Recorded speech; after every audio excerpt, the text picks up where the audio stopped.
और प्रधानमंत्री मोदी ने 21वें आसियान भारत शिखर सम्मेलन में हिस्सा लिया। इस दौरान बैठक को संबोधित करते हुए पीएम मोदी ने यह कहा कि 11वीं बार इस बैठक में शामिल होने पर गर्व महसूस हो रहा है। 10 साल पहले एक्ट ईस्ट नीति की घोषणा ने ऐतिहासिक संबंधों को नई ऊर्जा और गति दी है। भारत और आसियान देशों के ऐतिहासिक संबंधों को नई ऊर्जा, दिशा और गति दी है। आसियान सेंट्रलिटी को प्रमुखता देते हुए 2019 में हमने Indo Pacific ocean initiative launch किया था। ये ASEAN outlook on Indo Pacific को कॉम्प्लीमेंट करता है। पिछले वर्ष क्षेत्रीय सुरक्षा और स्थिरता के लिए मैरीटाइम एक्सरसाइज की शुरुआत की गई है। पिछले 10 वर्षों में आसियान क्षेत्र के साथ हमारा व्यापार लगभग 2 गुना होकर $130 बिलियन से अधिक हो गया है। आज 7 आसियान देशों के साथ भारत ने डायरेक्ट फ्लाइट कनेक्टिविटी है और शीघ्र ही ब्रुनेई के साथ भी सीधी उड़ानें शुरू होगी। कोविड महामारी हो या फिर प्राकृतिक आपदा, मानवीय दायित्व उठाते हुए हमने एक दूसरे को सहायता दी है।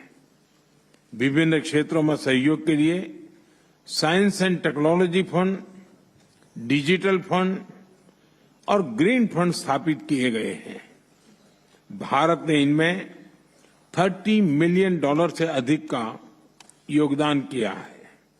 परिणाम स्वरूप आज हमारा सहयोग अंडर वाटर से लेकर स्पेस तक फैला है। यानी पिछले दशक में हमारी भागीदारी हर प्रकार से व्यापक हुई है और ये प्रसन्नता का विषय है कि 2022 में हमने इसे कॉम्प्रिहेंसिव स्ट्रेटेजिक पार्टनरशिप का दर्जा दिया था। साथियों, हम एक दूसरे के पड़ोसी हैं, ग्लोबल साउथ के साथी सदस्य हैं और विश्व में तेज गति से ग्रो करने वाला क्षेत्र है। हम शांतिप्रिय देश हैं, एक दूसरे की राष्ट्रीय अखंडता और संप्रभुता का सम्मान करते हैं और अपने युवाओं के उज्जवल भविष्य के प्रति हम कमिटेड हैं।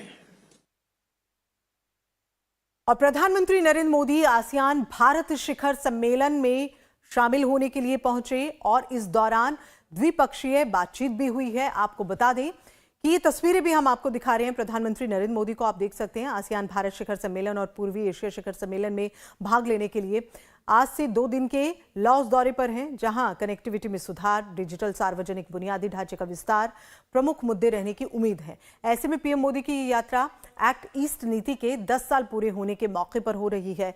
इस यात्रा के दौरान मोदी जापान के नवनियुक्त प्रधानमंत्री शिगेरू इशिबा से मुलाकात की है, जो 1 अक्टूबर को पद संभालने के बाद से अपनी पहली विदेश यात्रा में पूर्वी एशिया शिखर सम्मेलन में शामिल होंगे।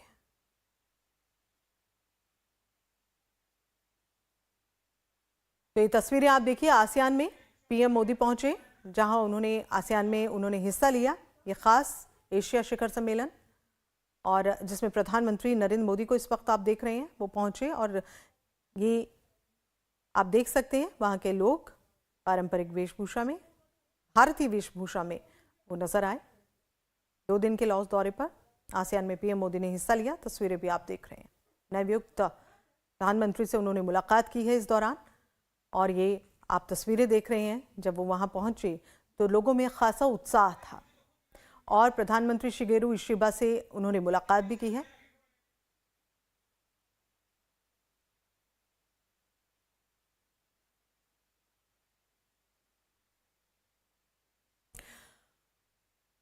तो यहां लोगों से मुलाकात की प्रधानमंत्री नरेंद्र मोदी ने। ये तस्वीरें आप देख रहे हैं, आसियान में पीएम मोदी ने हिस्सा लिया और नवनियुक्त प्रधानमंत्री से उनकी मुलाकात भी हुई। पूर्वी एशिया शिखर सम्मेलन में प्रधानमंत्री नरेंद्र मोदी शामिल हुए।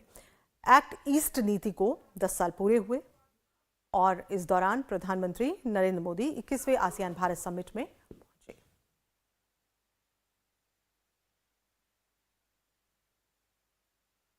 तो ये तस्वीरें आप देखिए, वहां लोगों से उन्होंने मुलाकात की और काफी लाओस पहुंचे और लोगों से उन्होंने मुलाकात की है। ये तस्वीरें आप देख रहे हैं। लोग खासा उत्साहित रहते हैं जब भी प्रधानमंत्री किसी विदेश दौरे पर रहते हैं।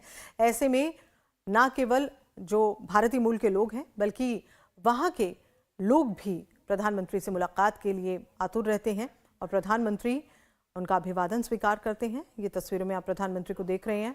भारतीय समुदाय के लोगों ने पीएम मोदी का जोरदार स्वागत किया है और ये आप देख रहे हैं, हाथों में तिरंगा है उनके और ऐसे में उन्होंने प्रधानमंत्री नरेंद्र मोदी का स्वागत किया।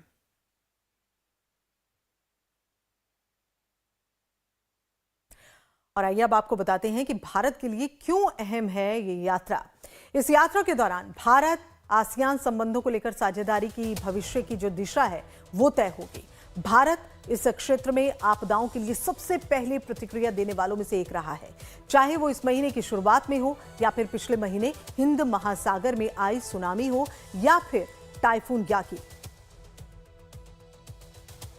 तो भारत के लिए ये क्यों अहम है ये हम आपको बता रहे हैं।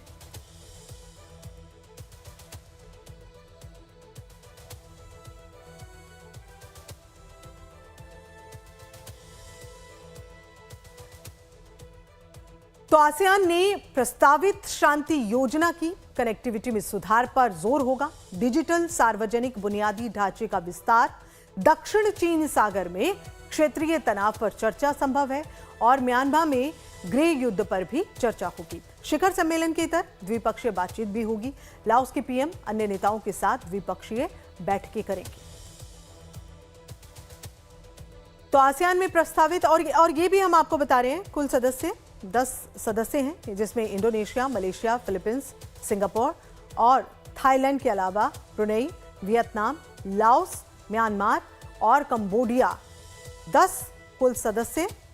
2 दिन के लाओस दौरे पर प्रधानमंत्री नरेंद्र मोदी और आसियान के जो 10 कुल सदस्य हैं, ये सबसे अहम सदस्य